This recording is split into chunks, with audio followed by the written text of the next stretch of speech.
horse drifted alarmingly in the betting, was, fancied in the morning, continued to drift. It was late on the exchanges to lose. It was something you'd see in a Dick Francis novel, Charles Buttons. The ground is soft. It's heavy. It's soft on times. It's heavy. Okay. Back to this pisshole ever again. Royal Ascot, but we're coming back Bollocks to Royal Ascot and everybody who's fucking anything to do with fucking Royal Ascot. And a big warm welcome to the Bar Stewards Inquiry Sunday Sermon Ascot Roundup Show. Yes, we've got plenty to talk about on this show. And joining me, as always, are my two favourite people I love speaking to on a Sunday. It's tremendous. We've got John Lang and Lorne Malvo. Chris, good evening, chaps. Hello. Evening, everybody. Yes, this is going to be a corker. We've got so much to talk about. But first of all, I'd like to bring us into the show. Chris, so you've got something to tell the listeners, what you've told me off show. I'm not sort of sure I really particularly want to do it, but now I've been kind of backed into a corner. I have an extraordinary something in life where you're not sure how to feel about. But last night it seems I've been stung on the penis by either a wasp or a hornet. I was woken about 3 o'clock in the morning by a buzzing in my undershorts, which corresponded with like a fucking trebling of my heart rate, which I have monitoring on the Apple. So I was like beating 200 beats per minute as this fucking thing injected its serum into my old boy. Now, the duality I feel is, whilst it's exquisitely painful, the results are extraordinary. I would recommend it. I mean, not length, the girth. It's like a fucking tin of Dulux. It's unreal. It's just like having Kojak in a roll neck sweater living in between your legs. Unbelievable. So I'm not sure I want it to go, but currently, whilst I'm sort of having ice baths 9 times a day, I think the pain is just about wishing it away. But yeah, heartily recommend it if anyone wants to be a hit with the ladies. Get yourself fucking stung by a wasp or hornet. John, I'm 50. You're 55, right? Both of us, that's 105 years combined of lived experience. Yes. We have not ever known anyone to be stung on their old man. You should get out more. I mean, it's quite common in these parts. I mean, if you haven't been stung on your fucking knob by the time you're 30, they think you're a little bit light in your load. This is your luck. You wrote so many articles on luck. And it's like, this should be Ed the next one. this is like, what they say about the statistical probability of winning the national lottery is being murdered twice in your lifetime. Or the best one is getting on a plane from America and that plane crashing into the house where you were born is statistically more likely than winning the national lottery. Well, getting stung on the old boy by a hornet or wasp. I'm telling you, if it's a hornet, it's probably like a tiny little wasp, but fuck me, it hurt. God almighty. I'm just thinking, actually, if a little wee wasp can bring about that sort of improvement, I'd maybe need to look for a rattlesnake or something like that. Get me up to performance level.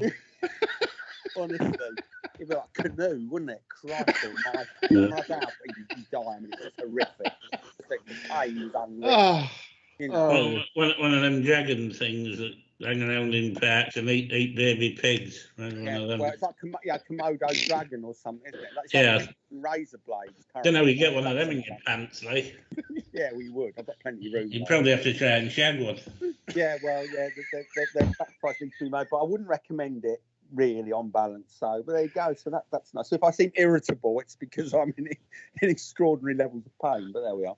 Yeah, no, just tremendous. Have you actually got the sting out? I fucking know. I don't want to go near it. It's growing by the minute. It's like Doctor Who. You have to get the sting out, don't you? I don't want to now. I never thought of that. Oh, I'll probably go septic now. Like you need a pair of tweezers or a pair of pliers, depending on how big it's getting. I think I need a step ladder by the end of the day if it's carried on. Anyway, yeah, I never thought of that. Yeah, I can remember like a big bollocks competition in a nightclub I used to venture when I was younger. I was really pissed off because my mate had got a hernia. It made his bollocks. Honestly, his bollocks were like grapefruits. They were just absolutely, they were just huge. And it was a big bollock, and you got champagne free all night, like for the winner. And I said, well, you're just a shoo-in, just get up there. And he wouldn't do it. And I've never forgiven him since. I mean that would have been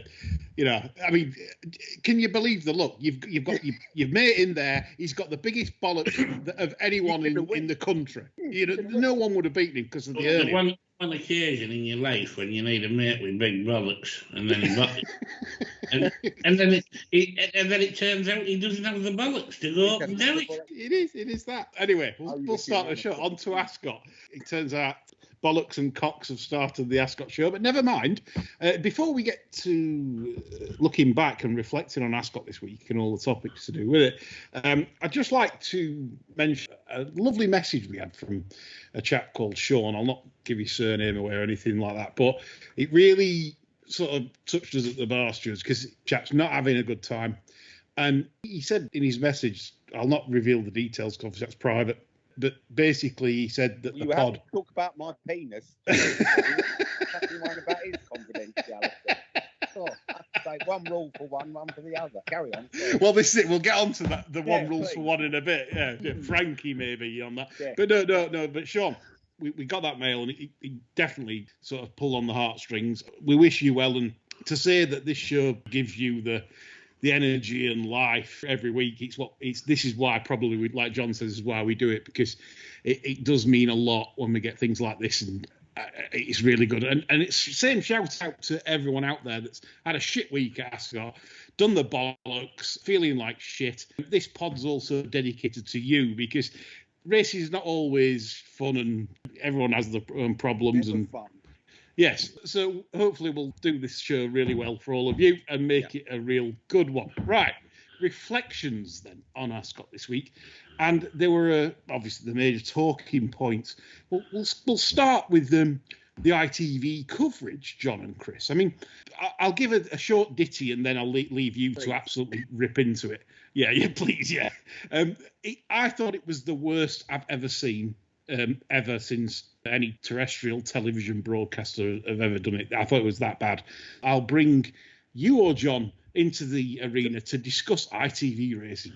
I'll let Mr. Angry Penis have a go. Well, hang on. My cock's getting in the way of the speaker, so I just need to make some adjustments. So, joking aside, I agree with you, Lee. I mean, look, terrestrial coverage of horse racing, I don't think there's ever been a golden age. I don't buy into it's better with Channel 4 or it's better with Julian Wilson. I think they've all been pretty mediocre. But the problem with the coverage of Royal Ascot this year, and John, I'm sure as a good socialist, you'll echo me. You can see why people favour communism. Now, I know last week I said, it's a fantastic meet, a great spectacle. The coverage of it just turned my guts, and I think it turned the guts of many people I read. And and the problem with it's the fawning and the scraping. And I Charlotte Hawkins, I think it was, said, "Oh well, it's great that William and Kate here. We're all a bit low. We all need a lift." And for a second, I thought, well, that's nice. They're coming with a fucking minibus to give people a lift home from the races. But then I said, hang on a minute. She means they're going to lift people's moods. Who on earth said, I'm really fucking depressed. I'm skint. Wife's left me. Kids hate me. If only I could see William and Kate, my mood would improve. Nobody. Unless they had 30 each stone of coke in that wagon when they were coming down the track. But there's the thing. They said, it's a wonderful innovation that the carriages are now, filled with different people. They're not with Dame Judi Dench and that fucking haunted sock puppet. What's his name? Lloyd Webber. I mean, Christ, they're not people of the people, are they? I mean, the trouble is, Channel 4, ITV lose their shit in the presence of wealth and privilege. And I think Alexei Sale nails it, doesn't he? I mean, he does a little skit and he says, look, let's say you don't particularly like Paul McCartney, right? But you get an opportunity to meet him. And he said, rather than sort of say, I don't think much of you, go, oh, Paul, you're amazing. Oh, Paul, you're incredible. Paul. Well, all the time you're having this internal dialogue where you think, buy us a farm, you cunt. You've got the money. You could buy me a farm. Why haven't I got a fucking farm? Go on, you bastard. You could just write a cheque, you tight cunt.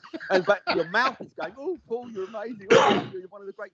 And that's the problem. Just the bowing and the scraping just made me sick, and I just couldn't understand it. It was worse than ever before. I can't remember a year where they're just so kind of on all fours. Horrible, horrible coverage. Yeah, John, coming back to your comment about like 38 stone of coke in carriages, judging by imprints they made on track, that might be true.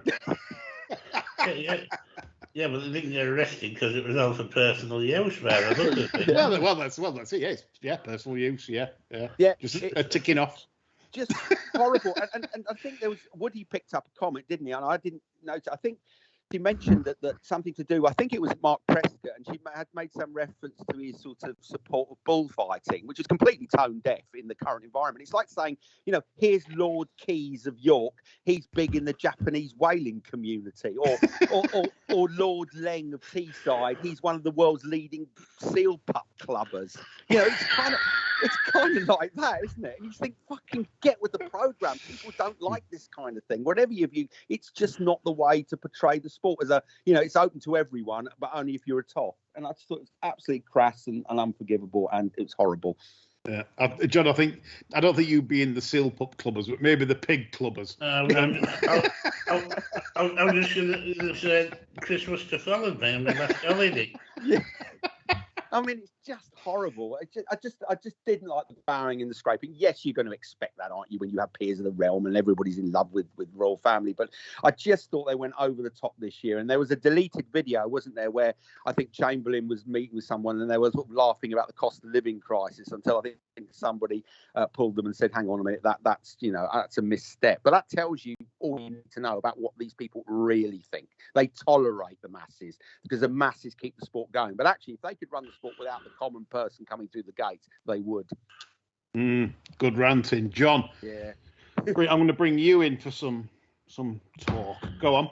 Well, I was present for the Francesca on Bloodsport section, which was highly amusing to me at the time because Ed Chamberlain just looked more and more aghast as he'd said to her, he said, "Oh, there's some Art Prescott. You must have some Art Prescott story." And then Francesca just brightly started about his lifelong support of bullfighting. And when she went to his house, there was this magnificent photo of the matador administering the coup de grace when he stabs the bull with the sword right behind the logo. And Ed Chamberlain, I think he froze because he couldn't even mow things along. I think Francesca was all set to get on about the Pamplona bull run or something like that, or chucking donkeys. But luckily they went. Luckily they went to a break. On the subject of Ed looks for a story in every race. Every race there has to be a story. This stable lad, he's 56 and his granny died 18 years ago. What do you think of that? And it's such a poignant moment for him, when he's had and he's looking. Oh, he looked up at the sky there. He's maybe should have been looking down at the turf. She's maybe shouting up at him, and she's in pain. Exactly. Yeah. It's just horrible. It's just the royal coverage totally tin-eared. What they tend to forget now, the voting on a republic is about 60-40 in favour of the royals. When you take that 60%, I would guess probably at least half are still Team Diana and don't particularly like that we've got a bit of a slut as the Queen of England. We've got experts on ITV that have done 5 minutes with the race card. I don't include the likes of Kevin Blake, who clearly does his own work, but I love Blakey, yeah. Yeah, so-called experts. I loved him on the bus. Fucking brilliant that is. Yeah. You got Chapman's McCrinnick Tribute Act, and then in addition to that, as if that's not enough, you got Gleeson, who they clearly inject with something. He has to be acting under instruction because when he's on RTE, he's absolutely fine. Yes, he is. He's very sober, actually. What the hell he turns into when he gets the ITV cash is beyond belief. Like The Pete Doherty at an all-you-can snort party, isn't he? He just transforms. And yet, you know, the kind of current move, all gambling is terrible, and yet this is promoting irresponsible, lunatic gambling. I just don't get it. You've got the Frankie mania, you know. Mm-hmm. I mean, what percentage of people are wanting Frankie to win every race? Punters need Favs to win. That narrative gets on your nerves, especially if you go the entire meeting without backing a father hardly. And one of the things I couldn't believe as well, they had Harry Finlay on after Little Big Bear had got beat. And they said, what are you going to do now? He said, well, if we can't smash our way back onto here, he said, we're buggered. I mean, damn care, you know, what the hell?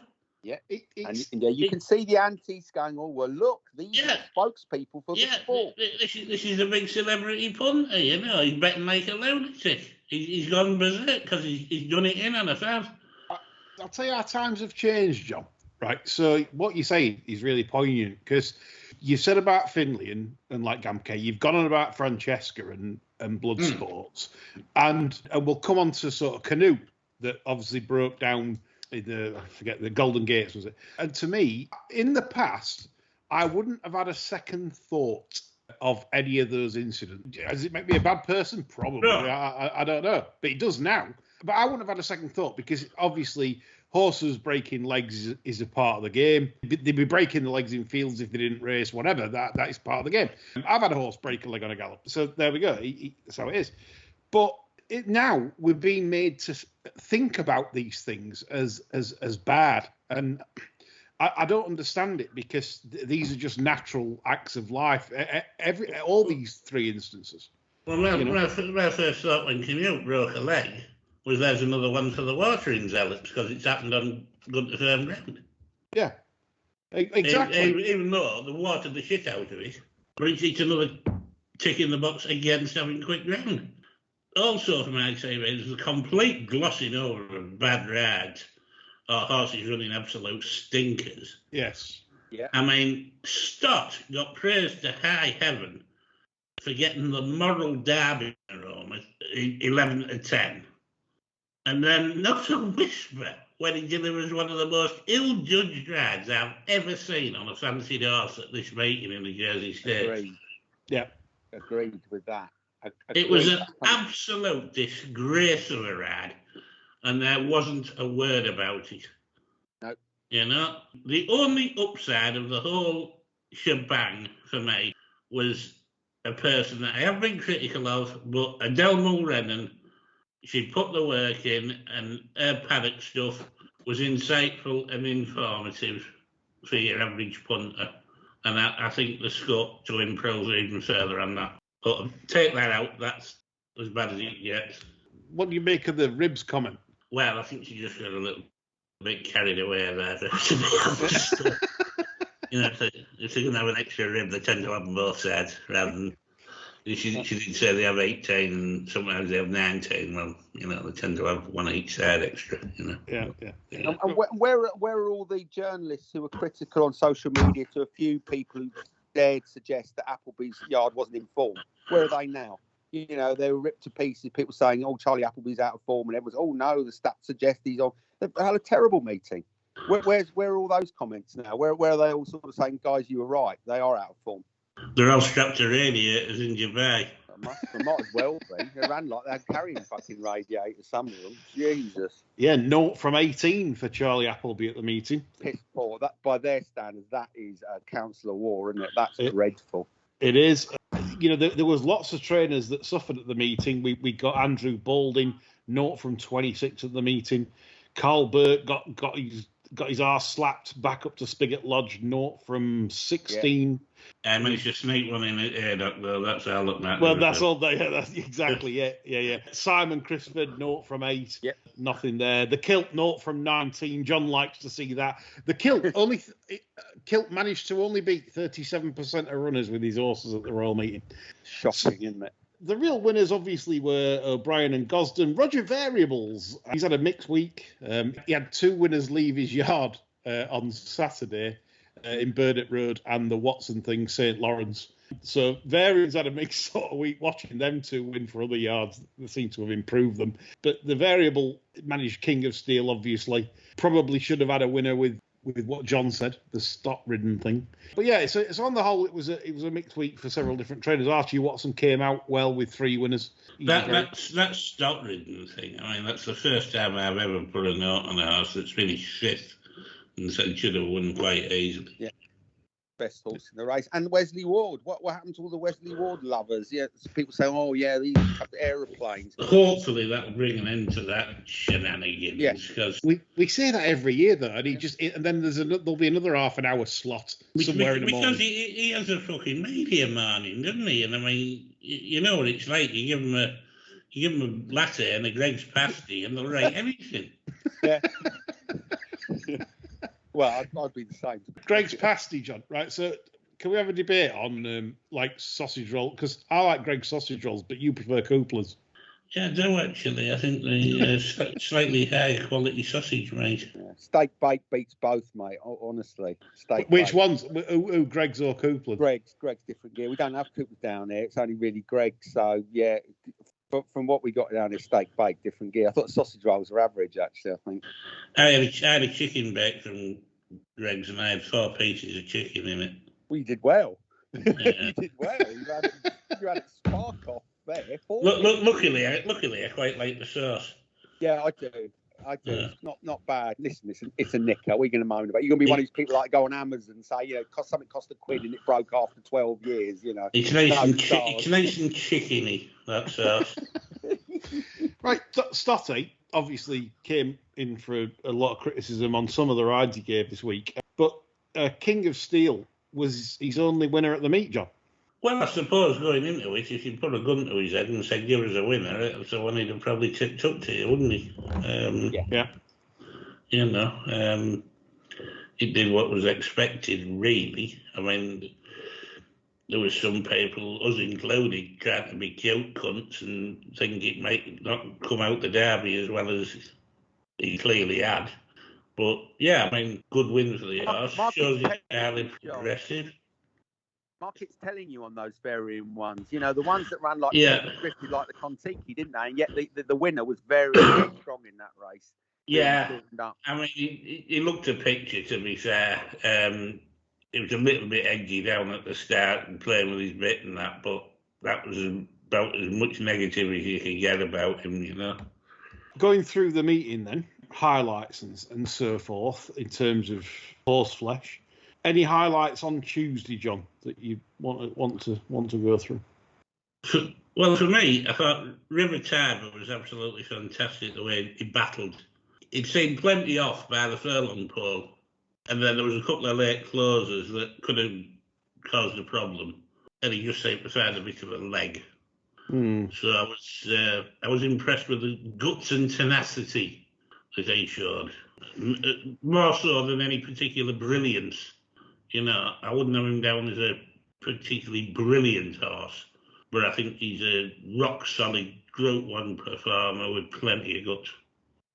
Good comments. Did Willie Mullins decide that he wasn't going to give any carrots to the Queen Alexandra horse and give it all to Verban on day 1? My God, yeah.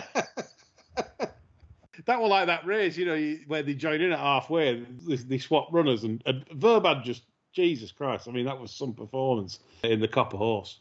Yeah, Christ. You wouldn't know where you're stunned with him, would you? I mean, what happens next now? Does he run 120? Why are they hurdling? Absolute morons. I mean, if you're winning off 101 by 7.5 lengths, obviously now you're going to go up to 112, 115, which puts you into Group 2 territory. What do you want to race for bag of scraps over hurdles for? Well, I tell you what, it must get Nicky Henderson thinking, because he's got one at home that can't get off the fucking snaff, hasn't he? I mean, Endo must be thinking he can win the Remmer handicap. Well, I actually, yeah, let's put it to all three of us here then. Okay, then. So, Verban Constitution Hill over 2 mile in a match bet, what we're saying on flat. Vauban, I think. Do you think? Yeah, I do actually. I really do. I thought that looked to have a ton in hand. I know, Constitution Hill's got an injury, but I think that looked a bit of kit, didn't it, to me? I'd fancy that to turn it over, to be honest, if they went head to head over the flat. So what we're saying is you put some hurdles in the way, and Constitution Hill just is obviously a better technical hurdler, clearly, to thrash that by 15. Yeah, I think so. I think... I think it's a better horse, but there wouldn't be much in it, would there? And you're right, Henderson must be thinking. Well, like 8 flights, he's gaining an average of 2 lengths a hurdle then, assuming they're of equal ability. Mm. It's intriguing. It gives him options, doesn't it? I mean, you're right. He would be thinking, well, fucking hell. Well, I mean, if Vauban's £10 better on the flat, then you're saying that Constitution Hill gains 3 lengths at every hurdle. And I mean, that's fucking Hans Christian Andersen stuff, that. Well, it is, but I mean, I don't know. I think this week's shown us that a lot of the ratings, etc., aren't worth a fucking dollar, are they? I mean, you look at some of those results. I mean, many of those horses had no right to be in the field, let alone win. So I don't know what to make of it, but visually it was very impressive. You could argue that it benefited, I suppose, from a really, opportunist ride. I mean, we went out front and that was it, but that wasn't fucking stopping, was it? No, it's an interesting quandary. Listeners, what do you think? A match race. They could set this up. The owners, they could say, Vauban versus Constitutional on the flat over 2 miles. What wins? It's a good ground, no jar in it, whatever, just normal, good ground. What wins? John, how do you bet? Ooh, gold. I'd probably go slightly favouring Vauban, because Vauban's done it on the flat now. Yes. But I wouldn't have a lot in it. I mean, 8 to 11... maybe. Listeners, what's your prices? How do you bet? Constitution Hill, Vauban, 2 mile flat race. Do you know what? That'd get more interest as a match race. Maybe even run a pacemaker, whatever you want to do, just to make sure they turn along at the right pace, and that don't count for betting purposes. And where this spot is a fucking pacemaker would win, wouldn't it? Yeah. Right. All right. Let me put another hypothetical thing. How much crowd does that generate on a day? Immense. Oh, yeah, now, wouldn't you? Yeah. That is something people would want to see. Dickie Henderson, get off the gin like me, be teetotal, and get Constitution Hill running against Vauban on the flat as a prep for the national hunt season. It makes sense. The bums on seats that would generate. Anyway, we're on to Wednesday. Highlights of Wednesday, John. That was the Prince of Wales day. Well, you have to say that Prince of Wales winner was astonishing, really.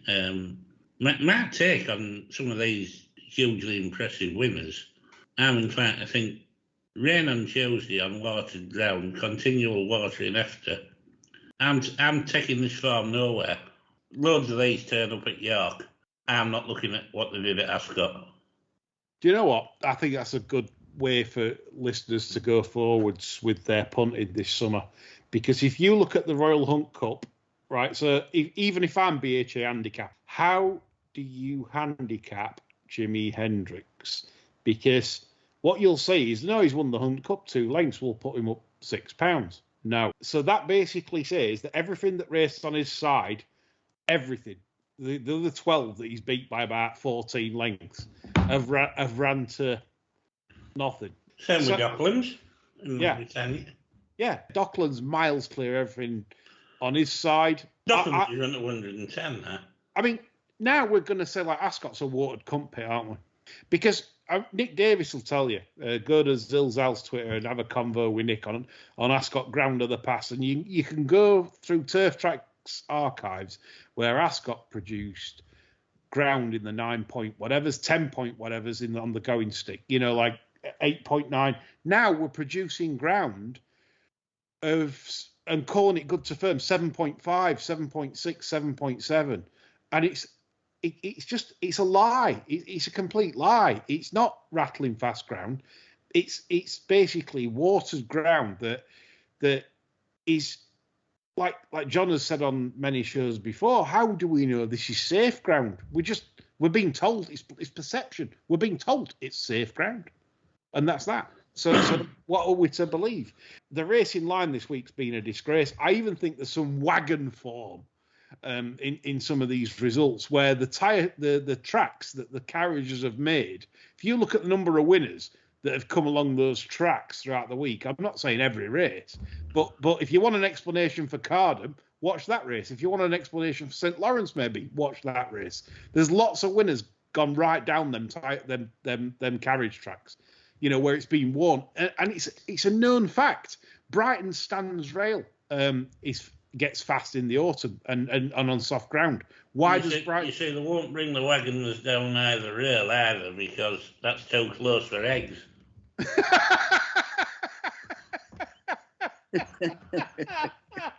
But going back to my point, right? Look at Brighton. So why is Stands Rail favoured at Brighton on softer ground? Why? Because all year the emergency vehicles, the doctor has to drive round Same at Redcar. wide. Same at Redcar. They've had the same problem. So it's self-explanatory. It's carriage form. It's wagon form. It's a nonsense. Stop watering so much. They've put too much on.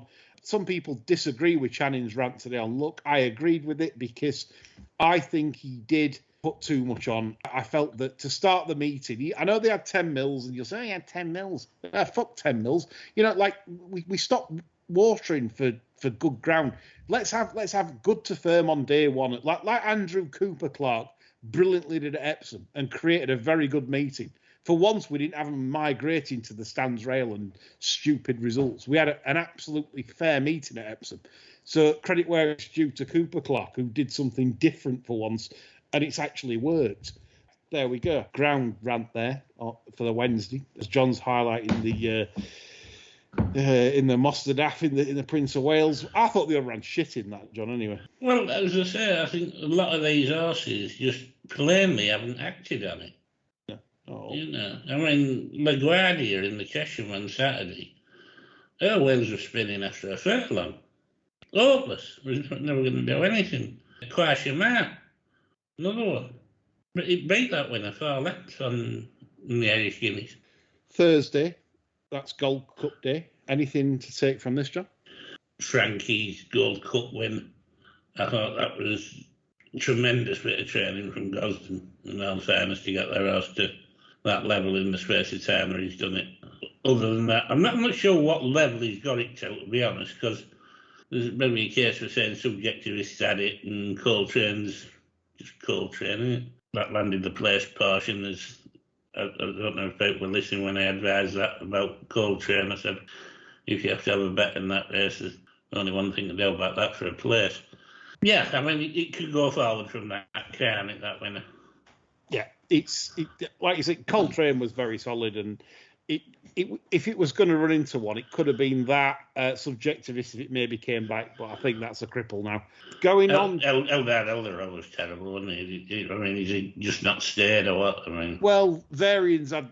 Sakir finished lame. I forget what race it was. Golden Jubilee, wasn't it? Yeah, Sakir finished lame, so Variables had a mixed week, as we've touched on. Waipiro was very impressive in the Hampton Court after a bump at the start. That was one of my highlights in terms of impressiveness. Again, spotted by John earlier on in the season. Last season, actually.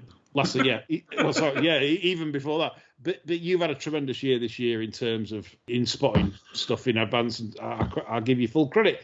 Enough smoke blowing from me. The Witch Hunter won the last, but as we've said all the time on this show, right, whenever you get Spencer or Simcox, it's going to be on straight tracks, and it's going to be Ascot, Doncaster, Yarmouth. It's going to be the ones with the straights because they always hold them up. I'm not saying this was Simcox trained, it wasn't, but it's Spencer ridden. So if you're ever going to back Spencer, just stick to, honestly, if you back Spencer on straight tracks, Doncaster, Ascot, Yarmouth, on straight courses, you will do very well for yourself, even now.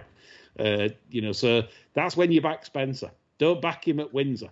It's no good. It's also for courses. Spencer's terrible, but you know what you're going to get from him, but the right tracks are there.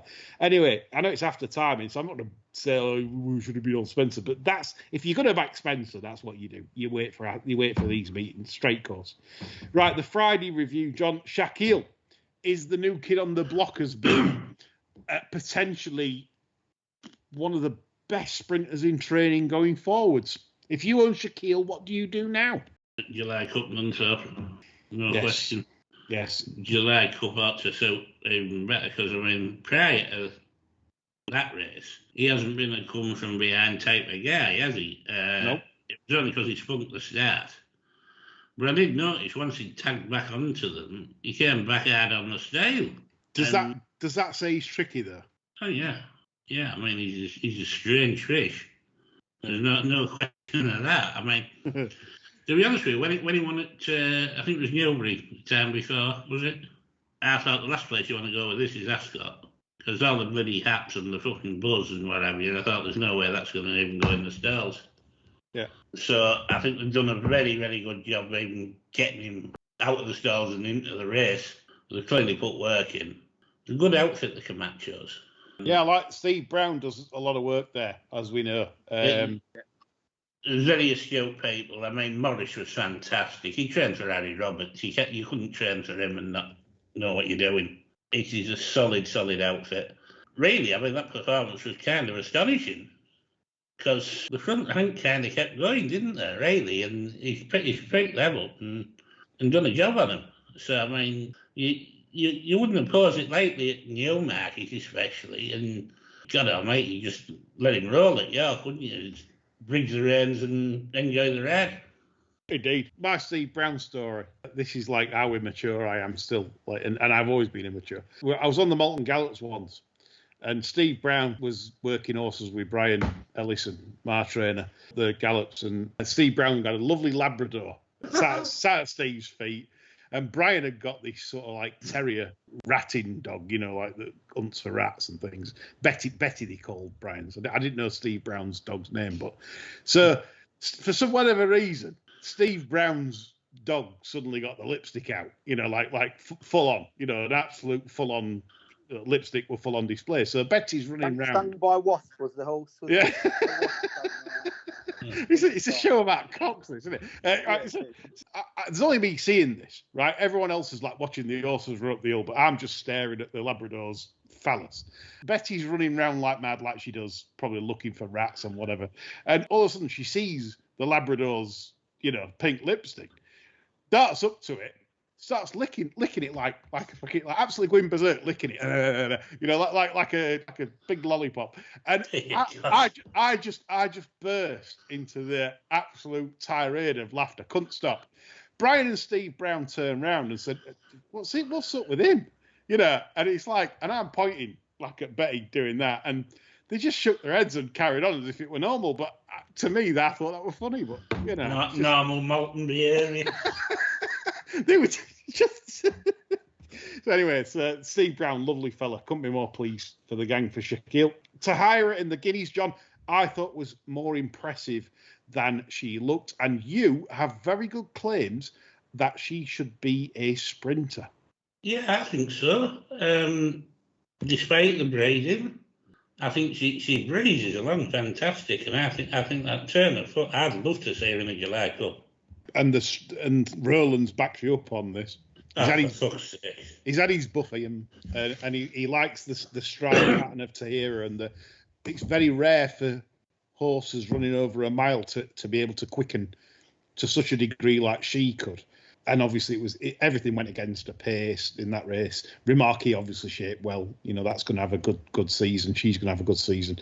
But Tahira, I think, John, I sort of half disagreed with you when you said, but yet again, you've proved right, and I think you're right. I think I'd like to see her possibly, maybe have a go at the sprint. Honest to God, I'd love to see it because I think she'd be backable as well, and I'd go to fucking jail over her in the July Cup. Yes, interesting. What will connections do? Because Weld mentioned about stepping up in trip. But listen up, Dermot. I want to win some money. Some cash. The King Ted, obviously, the big talking point of the week in terms of King of Steel. Everyone expected this horse maybe to contest some stiffer races than this, but it was strangely dropped into the Group 2. It was very, very impressive, John. Yeah, the thing about this, they have been talking about the Grand Prix de Paris. Well, the timing would be right with this, for him to run in this and then go to Paris. Yeah. More so than maybe the Irish Derby, I don't know. But I can see why they ran here if they're going to Paris. I hope they get a rail bias on stand side at St. Cloud like they can do, and Kevin goes out middle. Well, it's at Longchamp, so it won't matter. Is it a Longchamp? Yeah, the Grand Prix of St. Cloud's at St. Cloud. Oh, that's it. I'm thinking it wrong one. You know, I know they start everything with Grand Prix. You know, Yeah, He done help. It's like Germany with the bombard. Yeah.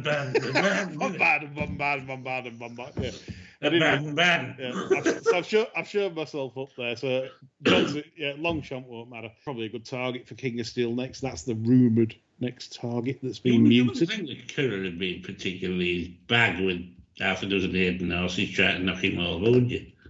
No, like you say, why take them on their home turf where they're going to, At worst, they'll only send out to Paris, won't they? So, I mean... Yeah. And I think Saturday highlighted the shitness of the meeting, obviously, with Cardham winning down the tyre tracks of Charlie's wagon. There we go. Where did... was shit, wasn't it, as well? Yeah. That thing hanging all over. 3 wind running like a train. Which I kind of expected after York, but I just thought that was wholly unsatisfactory sort of race, even though they're raving about power driver for the King George now, aren't they?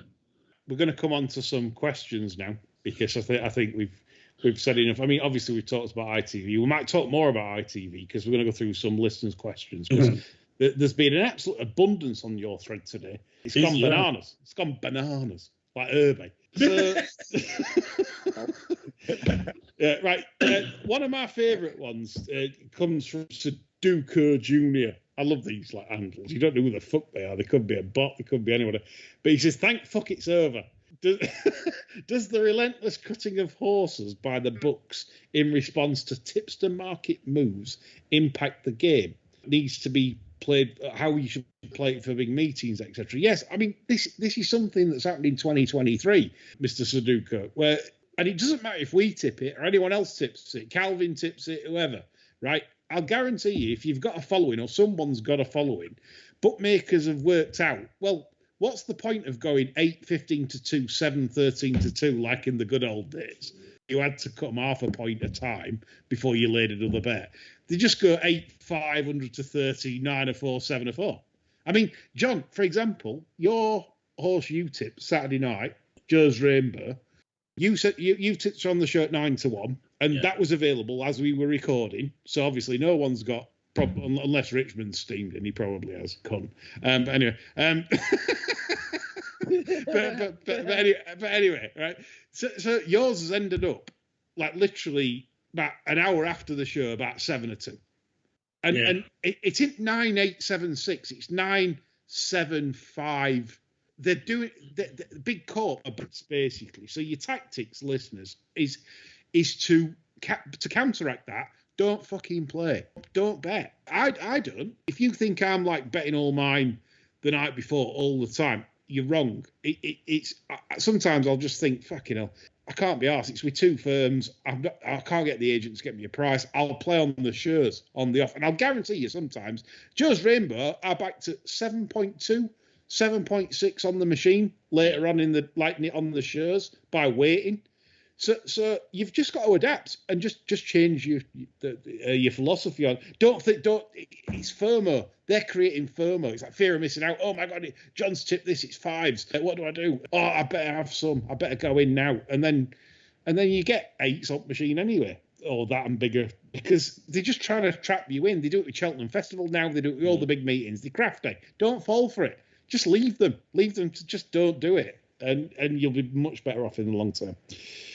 Woody's been on Councillor Woodman. He says, isn't it strange that gambling and betting is hidden away because of concerns about public perception?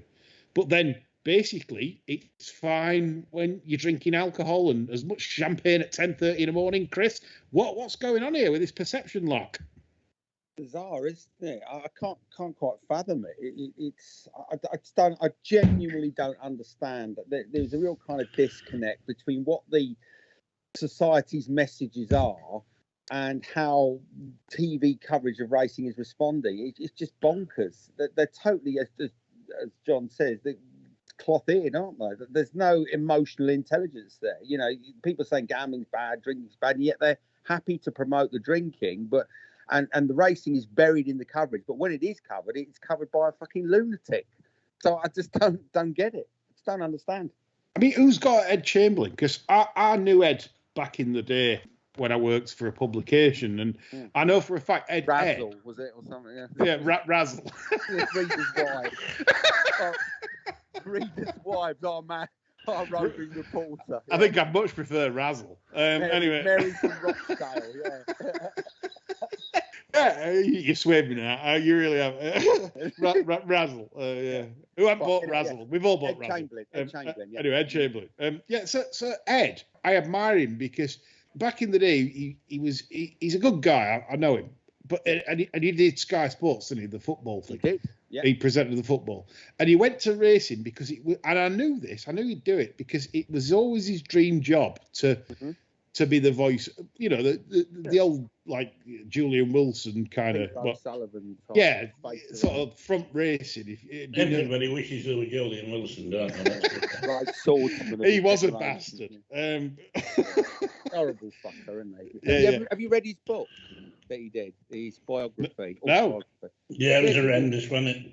Fucking horrendous. He's telling everyone he was a great swordsman in the ladies. Yet he used to have his aunt in tow with him all the time. Besides, like Reese Mogg and his nanny. Weird. Fucking odd. But then the upper classes are always a bit peculiar, aren't they? Yeah, they are. Yeah. You see, anyway, yes, Ed is a nice man. You said. So I'm sure because when he became head of ITV Race, I thought this will go quite well because I know like Ed on betting content and so you know Ed loves it.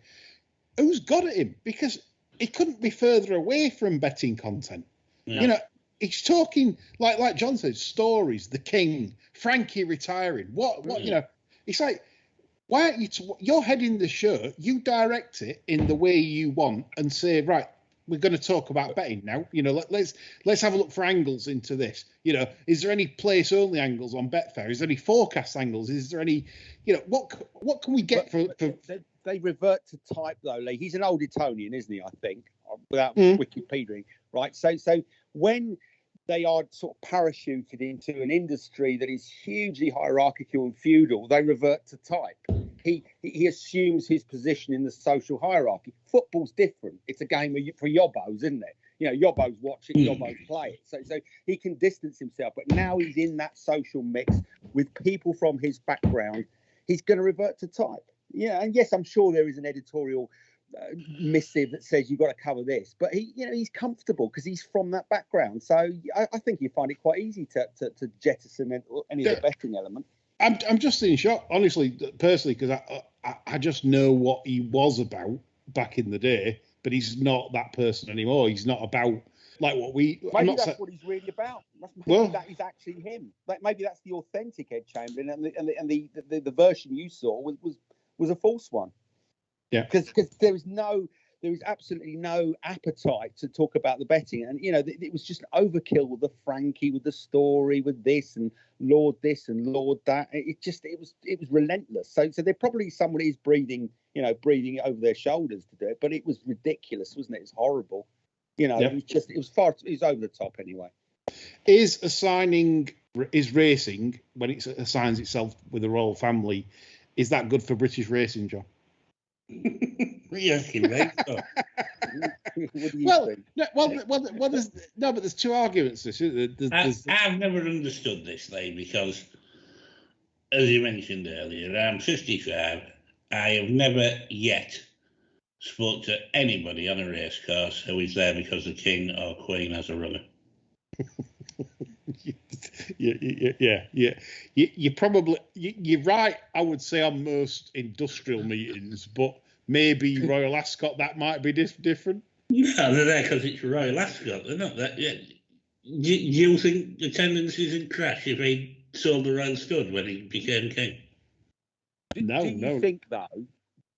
you think, though, that the fact that it's been well reported that King Charles isn't hugely keen on racing and he's sort of taking over the responsibilities reluctantly, do you not think that maybe they're trying to, they must have creamed themselves when he had a winner, because they think hopefully then he'll get interested in the sport and hopefully he'll pump more cash in and become more interested. Do you think maybe they're overdoing it to try and say, look, this is great and we love you, King Charles, and we want you to love this sport? Do you think there's an element of that? Well, let's be fair. He's been spoiled all his life. He's hugely self-indulgent. Yep. So is she. He'll love all this fawning and everybody falling to the knees in front of him. He'll be lapping this up. Yes. So I could see him going down this road now. Mm. But to what benefit it is to racing, I don't know.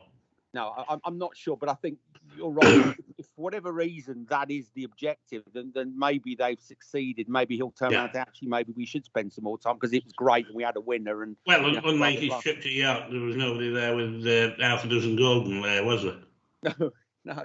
That's true. So maybe that was the plan, but what benefit will have long term, I've no idea, if any. Right. So Jamie J. Racy's been on, and this is a good question. He said, "What is your eyes, chaps, the worst placing this week at Royal Ascot? Like as a trainer, what would you lament at like a placing of a horse, John?" Carlos Werney, Albany. Yeah, I know you were fuming at that. Yeah, and he was. So before anyone says, because I know John likes his horse a lot, and he said on Patreon and to me that he wouldn't have ran here. So yeah, it is what it is. I would. Declan Carroll came on as well. Love Declan. Been on the show before. He's a fantastic fella from Ireland. He said King of Steel was probably bad placed in terms of turning up in a Group 2 when you possibly could have turned up somewhere else. Yeah, I know what he's saying. Personally, I think the worst placing, John, especially in that race. What the fucking hell were they running a rest for on that ground? Yeah, that was a bit silly, wasn't it, really? It was one you couldn't back. And I rode in week 5 before that, and I'm not a massive fan backer. But I couldn't have backed that week out of it. No, I mean, you saw how effective it is on with juicing the ground at Chester, St. Cloud last year. It's an amazing bit of play. I don't think it's all that good. I'm good or quicker, to be honest. No. So that'd be my choice. But I thought that was a great question from Jamie. Thank you for that. Going down the one. Oh yes, this is the big one really that we haven't touched on yet. Yeah, we've got to do this. The Tory thing, and again, this is a problem we've got in racing at the moment. We sort of after trainers like, for example, Dennis Hogan in Ireland, Ronan McNally in Ireland. You get smaller trainers that cop the bans and cop the, and jockeys the same. Paula Muir, 35 days for Paula. You've broke the rules, love. You're going to pay the price. Mm-hmm. But the Sardine uses 7 smacks on Inspiral, no punishment. And Neil Callan even came out and said this was a disgrace. Well, it is, as the rules stand, when other people are getting punished for it. I just don't see where they can go with this. They've painted themselves into a corner. I think every bit of trouble they get, they deserve, to be honest.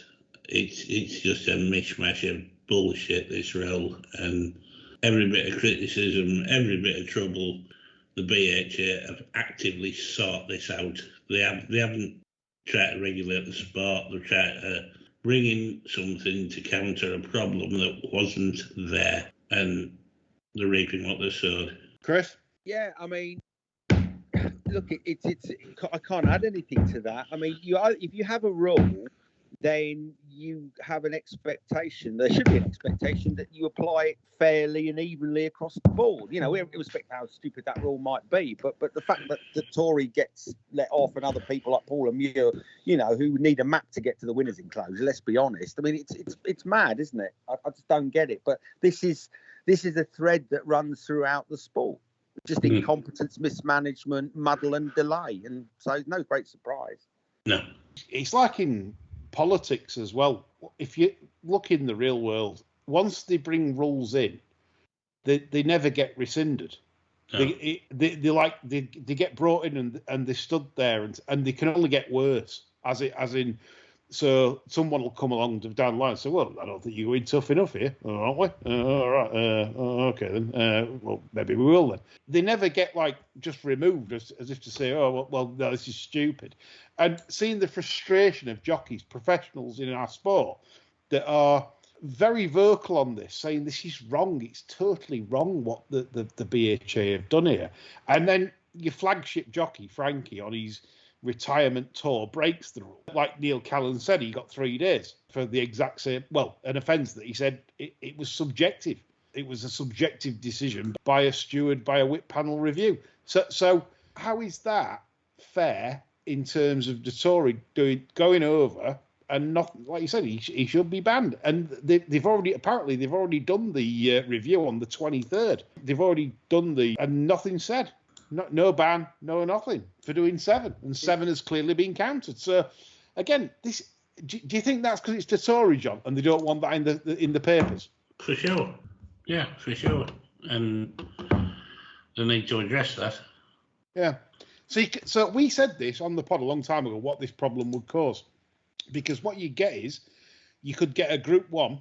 It could be this year, whatever, a high-profile race that's on BBC, ITV, whatever, and like the news at night, because a jockey's gone 2 smacks over, got a ban, so it's highlighted as a ban, and then it tarnishes the sport that this jockey's been cruel or perceived as cruel. Again, life perception. Like AK Bets has come on and said regarding the betting coverage. How many people are sat at home, Chris and John, that are solely interested in the betting of it and don't give a fuck about anything else? Lots of them. Lots and lots and lots of them. And yet they'd rather cover people in frocks and hats and dresses, people that probably go racing twice a year, and sipping a glass of champagne. And I'm sorry, but come on, man. It's the lunacy, it's the madness of this constant need to attract new racegoers to the detriment of those who already support the sport. They don't. It's like the old, I don't know, forget Pareto's rule, isn't it? Most of your profit comes from a small percentage of existing clients. But racing seems to be absolutely hell bent on trying to attract once a year merchants to attend 2 or 3 times a year. That's not going to save the sport, particularly if the existing punters get pissed off with it and go and find something else to do with their time. Yes, indeed. Honestly, it should be a corking show. We've got lots more questions that really we haven't time to answer. There's been some superb points. You have to wrap it up. My cock really hurts now. Yeah. I'll get the ice out. Chris's cock hurts. I'm sure you've had enough of us moaning by now, but I think we've covered a lot of what you're probably thinking at home, and it's probably more refreshing than listening to Ed Chamberlain telling everybody how great everything is. That's all from us. Myself, John, Chris. Bye for now.